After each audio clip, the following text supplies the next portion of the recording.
चिलम मार के रहिया भुलाइले खोजब लोग कहाँ बम रही गइले। चार चिलम मार के रहिया भुलाइले खोजब लोग कहाँ बम रही गइले।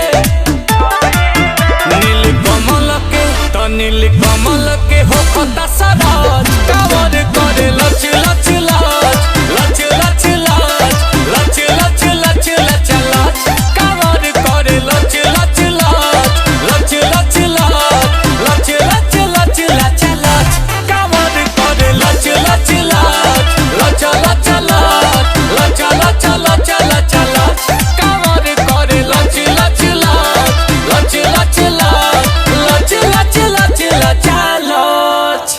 हाँ हेलो। अरे कहाँ बड़ा बाप? अरे हम देवघर पहुँच गइल बानी, बाबा पर जल ढारतनी, इंतजार बढ़लो।